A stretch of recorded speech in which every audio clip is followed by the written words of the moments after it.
Hello students, how are you all doing? I'm sure you all must be doing great.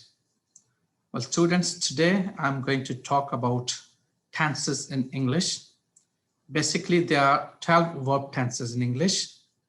For simple tenses, we have simple present tense, simple past tense, and simple future tense. For progressive or continuous tenses, we have present progressive, past progressive, and future progressive. For perfect tenses, we have present perfect, past perfect, and future perfect. And for lastly, for perfect progressive tenses, we have present perfect progressive tense, past perfect progressive tense, and future perfect progressive tense. So students, today this lesson will talk about present simple tense. I'm going to share this screen with you.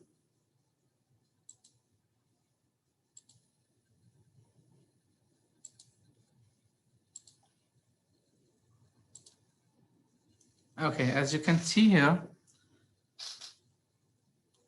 present simple tense can be used for so many different purposes.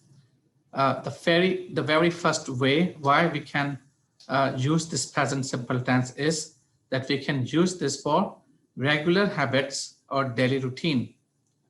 We can use the simple present to express the idea that an action is repeated or usual. So if an action is repeated or a usual action, in that case, we use present simple tense. The action can be a habit. Well, a habit like he always forgets her bag. See here, this is a habit. So in this habit, we can use present simple tense or simple present tense. It can be a hobby like, I play soccer. So playing soccer can be a hobby. A daily event, a daily event like the school opens every morning at 7 a.m. Or it could be something that often happens, like every 12 months, the earth circles the sun. So we can use present simple tense for regular habits or daily routine. The other usage of present simple tense can be used for facts or generalizations. Now, the simple present can also indicate the speaker believes that a fact was true before, is true now, and will be true in the future. Now, it is not important if the speaker is correct about the fact. It is also used to make generalizations about people or things. Now, sentences like cats like milk. Okay, it's a fact or it's a generalization. Caracas is the capital of Venezuela. Like Islamabad is the capital of Pakistan. Like windows are not made of wood. So present simple tense can be used for facts or generalization.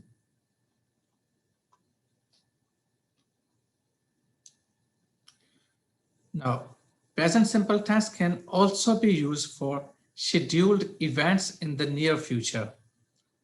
Normally, we use future tense for future events, but if an event is already scheduled and it is a scheduled event and it is in the near future, it's not in the remote future. We cannot talk about 2 years later or 2 months later.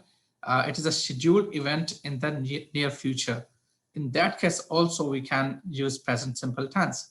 Like speakers occasionally use simple present to talk about scheduled events in the near future. Now, this is most commonly done when we are talking about public transportation. Like the bus leaves tonight at 6 p.m.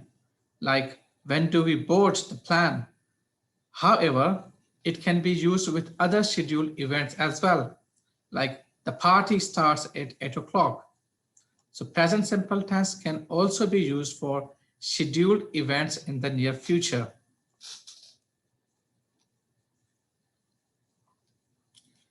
Now, the simple present is used with adverbs like, you can see these adverbs. These are adverbs of time like always, like often, usually, sometimes, rarely, never, every day. So we can use present simple tense with all of these adverbs of time. Always, like I always come to school by car. Often, I don't come here very often. Usually, he usually eats breakfast at 7 a.m. Sometimes I go to party. Rarely, she rarely cooks. Never, he's never late for the class. Every day, they sleep early every day. So these adverbs of time can be used in present simple tense, because when you use always, often, usually, sometimes, you're talking about a particular habit, or you're talking about something which happens quite often or rarely.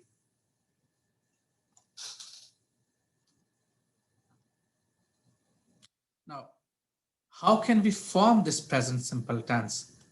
Now, keep in mind, to form the simple present, we add s to the infinitive of the verb in the third person singular. Now, let me remind that in English, we have got three persons: first person, second person, and third person. I and we are first person. I is first person singular, whereas we is first person plural.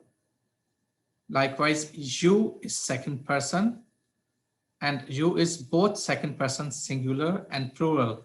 If you're talking about just one person, you can say you are a good boy. But if you're talking about a lot of people, a plural, then even then you can use you. You are a good boy, you all are good boys. So you is both second person singular and plural. And then we have got third person. Third person, in third person, we have third person plural, like more than one names, like Ahmad and Aslam.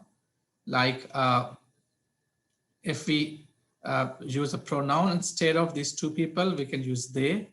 Okay, so they is actually the third person plural. And then we have got third person singular. For example, we are talking about a single person, okay? That can be a person, a, a boy. So for boy, we can use he. For a girl, we can use she. And for a non-human thing, we can use it. For example, for an animal, we can use it. Okay, so he, she, it, or just one name, any one name, like Aslam, can be third person singular. So we add s after the third person singular uh, with the verb if we are having a third person singular in the sentence, and if we are making a present simple tense. Like I live, we can say I live. I is first person singular, but when we say he lives, she lives, or it lives. Why we have added this s? Because we are talking about third person singular. Likewise, I sing, we sing, you sing, they sing. But when we're talking about third person singular, we can say he sings, or she sings, or it sings.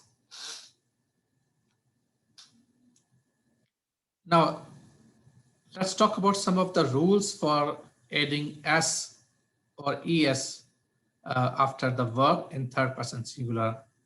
So when the verb ends in o, or double s, or sh, or ch, or x, we add es. Okay, so if you are making a present simple tense and you're using third person singular and your verb ends with o, or double s, or sh, or ch, we don't add just s after that, we add es after them. Like I go. So here, the verb go actually ends at and with o. Okay, so when we are having a third person singular, we'll say I go, but he goes. We'll add es instead of s, because the verb ends with o. So he goes, she goes, or it goes. I kiss, but he, she, or it kisses. Okay, so if the verb ends with double s, again we are going to add es, not only s. Likewise, I watch. See, this verb ends with ch. So I watch, but he watches, she watches, or it watches. Likewise, I wash, but he washes, or she washes, or it washes. Likewise, I fix. Now this verb fix ends with an x. So if we are having third person singular, we'll say he fixes, or she fixes, or it fixes. So the rule is that if you have got an O or double S or SH or CH or X at the end of a verb, and you're having present simple tense and you're talking about third person singular, so you will add ES after these all endings.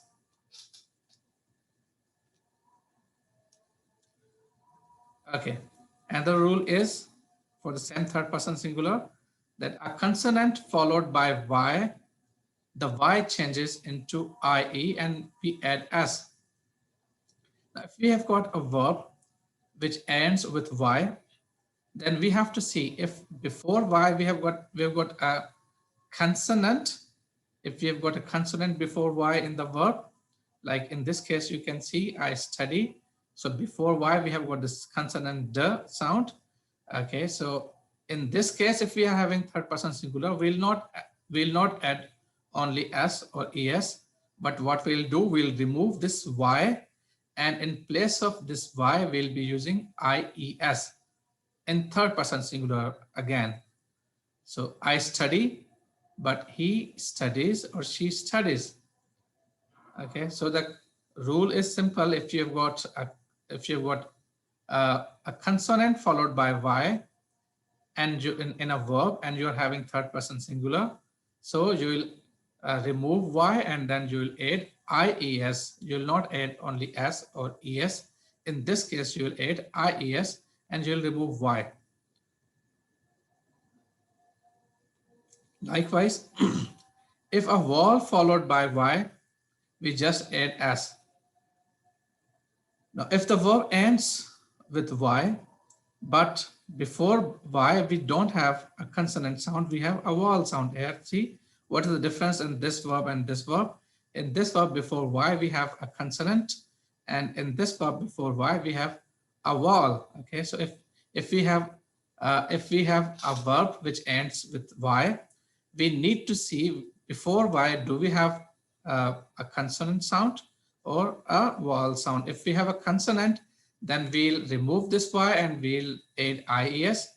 If we have a vowel before this Y, then we'll simply put, we'll simply add an S after this Y. So I play, but he plays or she plays.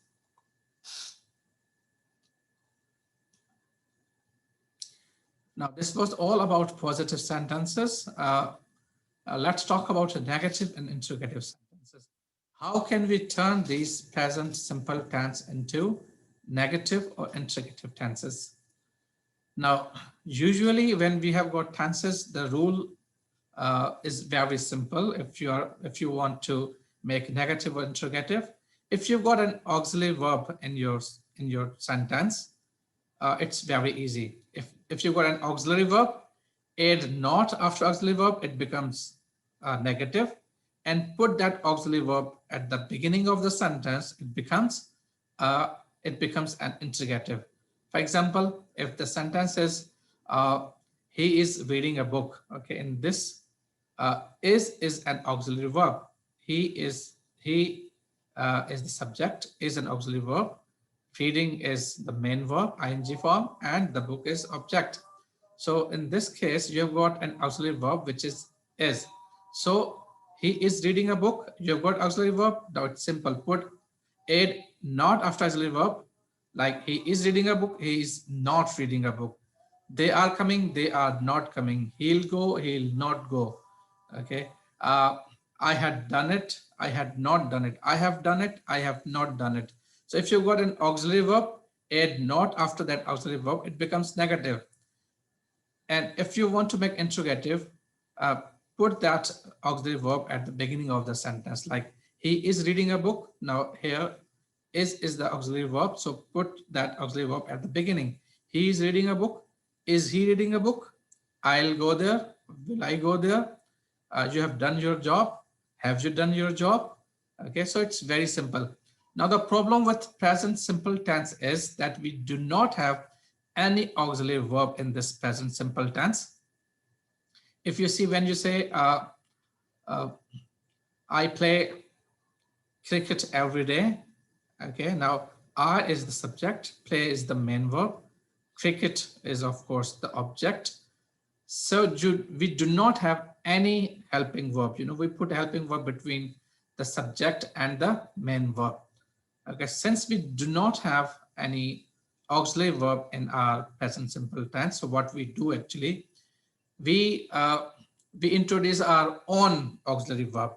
So the auxiliary verb for present simple tense is actually do. So we consider do as an auxiliary verb.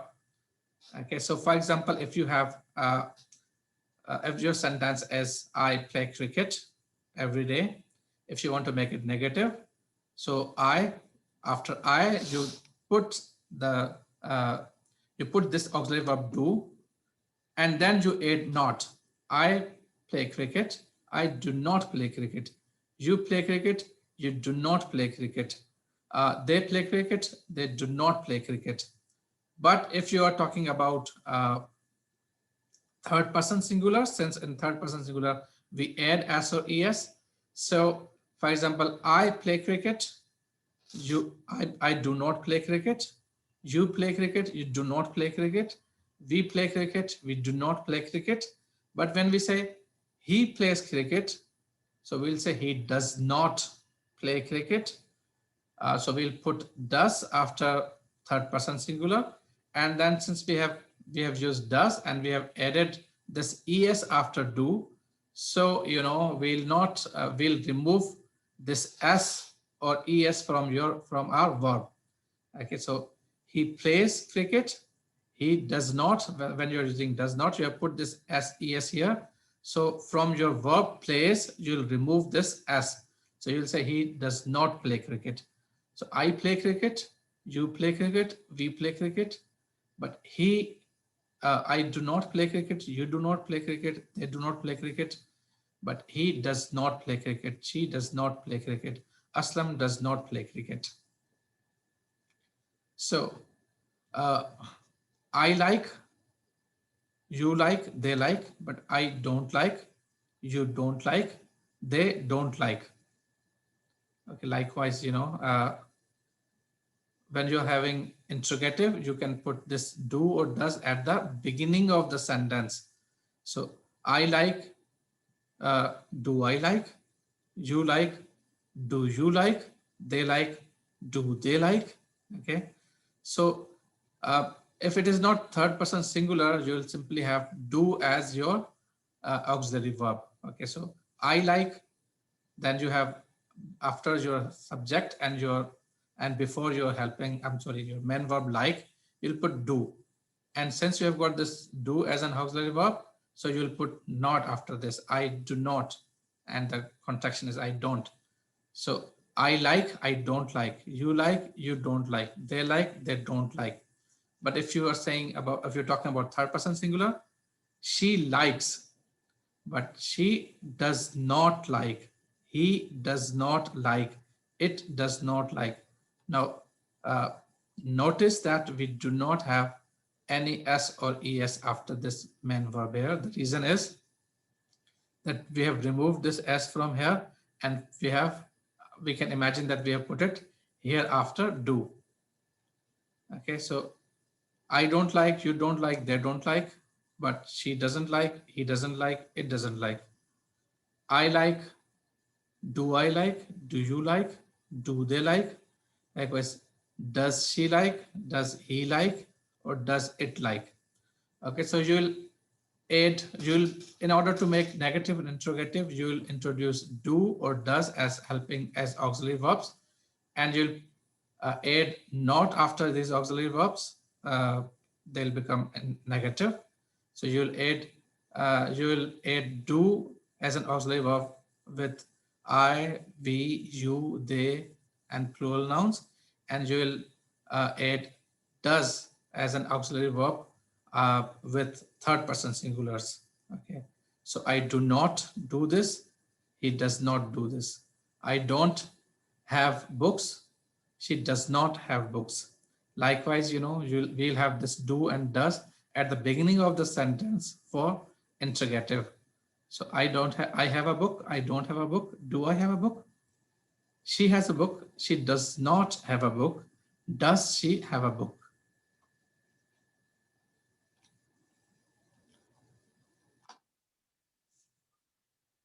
Likewise, if you see here, we have got this affirmative means positive sentences, negative sentences, interrogative negative, and interrogative sentences.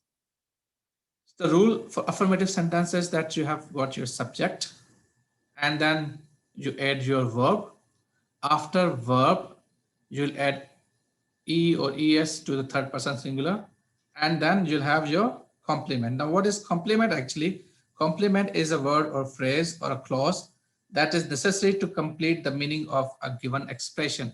So if you need to add something here, add something here in order to give complete meaning of this verb. For example, if you're saying he she washes, okay, now she washes, if your sentence ends here, actually the sense is not complete. So in order to give complete sense, you have to add a complement here, like she washes the clothes, she washes the dirty clothes. Okay, so subject and verb and then complement. So like you go to market, but when you have third person singular here, add s or es to third person singular, you go to market, but he goes to market. Subject he, verb go, and then adding es, he goes, and then complement in order to complete the sense of the sentence, to market. So this is how we make affirmative or positive sentences in present simple tense. In negative, we have subject plus auxiliary do or does plus not plus verb plus complement. So for example, your sentence is you press your clothes. Okay, when you make negative, you, then auxiliary do. Okay, in this case do, because with second person we use do. So you do not press, and then complement to complete the meaning, press the cloths. You do not press the cloths. But if it is third person singular, he does not press the cloths. Okay, so you press the cloths, you do not press the cloths. He presses the cloths, he does not press the cloths. Likewise, when we are going to have interrogative sentences, we'll have auxiliary verb at the beginning, as I told you earlier, that if you got auxiliary verb in your sentence, put that auxiliary verb at the beginning of the sentence in order to make a question or interrogative. So do or does, then subject, then verb, then complement. Like you press your clothes, you do not press your clothes. Now do, auxiliary verb do, subject you, verb press, complement your clothes. So you press your clothes, you do not press your clothes. Do you press your clothes? Likewise, she prepares breakfast. She does not prepare breakfast. Does she prepare breakfast? So this is how we change affirmative sentences of present simple tense into negative and interrogative.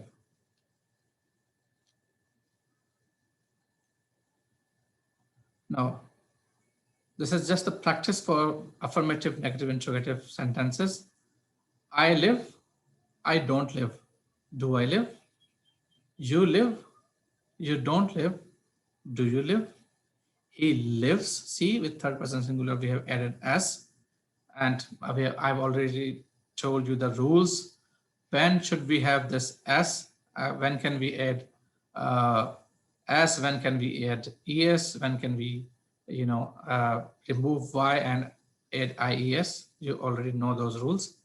So he lives, he does not live, does he live? She lives, she does not live, does she live? It lives, it does not live, does it live? Likewise, we live, we don't live, do we live? You live, you don't live, do you live? They live, they don't live, do they live? Okay, so this is how we change our simple present tense into negative or interrogative. Okay, so we'll have do not or does not uh, to make negative, and do or does at the beginning of the sentence to make interrogative.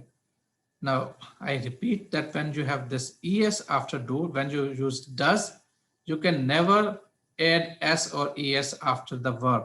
So that means when you say she lives, you will use this s or es with third person singular only in affirmative sentences. In negative and interrogative sentences, you will not add anything in your verb because you have added this s or es with your auxiliary verb. I hope I'm clear.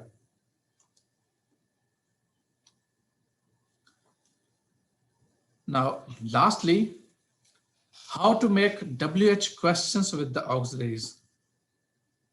Now, keep in mind there are two types of questions: indicative questions and WH questions or interrogative questions. We make indicative questions. These indicative questions are also called yes no questions, because in order to respond this question, you only need to say yes or no. Okay, like if you put this auxiliary verb at the beginning of the sentence, it becomes an indicative or a yes no questions. Like you wake up early in the morning. Do you wake up early in the morning? Now, do you wake up early in the morning is an indicative question or a yes no question, because when somebody asks you, do you wake up early in the morning, you can say yes or no. Okay, you can simply respond in yes or no. Will you go to law? Yes, no. Are you coming? Yes, no. So when you have your sentence, when your sentence starts with your auxiliary verb, when your question starts with your auxiliary verb, it is actually an indicative question or a yes no question. But when do we have WH questions or interrogative questions? We have interrogative questions when we start our question with interrogative pronouns. Interrogative pronouns like when, where, why, all these WH words. So we'll put this WH word before our indicative question.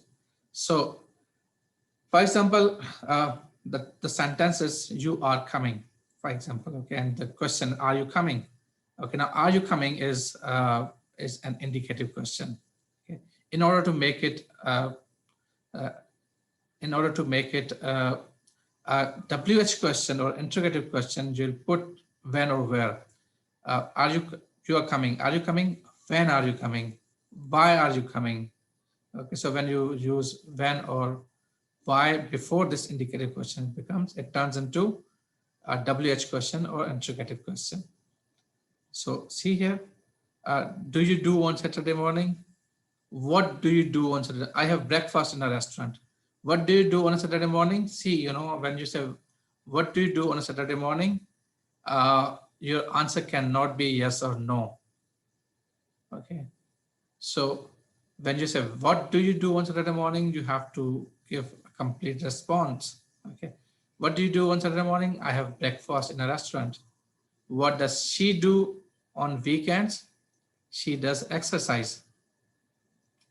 Likewise, do you go to school? Okay. Now, do you go to school is an indicative question or a yes no question. You need to add this, interrogative pronoun in order to make it an interrogative question. So do you go to school? Yes, no.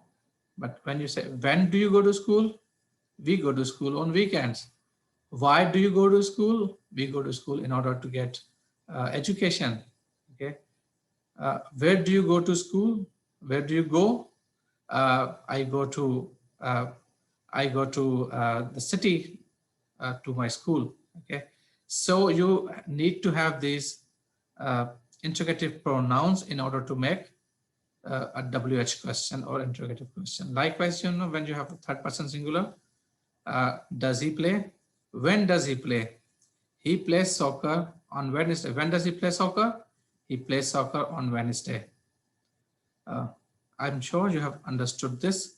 So present simple tense is the very first or primary tense of English language. You must have learned this language, this tense back in your school when you were in grade 4 or 5, I guess. So today's lecture is only for the revision of that tense. Okay, so that's all about present simple tense. I'm sure that you have understood. Most of you must have known it already, and you must have learned it back in your school or college. So that's all about present simple tense. In my next video, I'll be talking about present progressive tense or present continuous tense. So thank you very much. See you till the next video.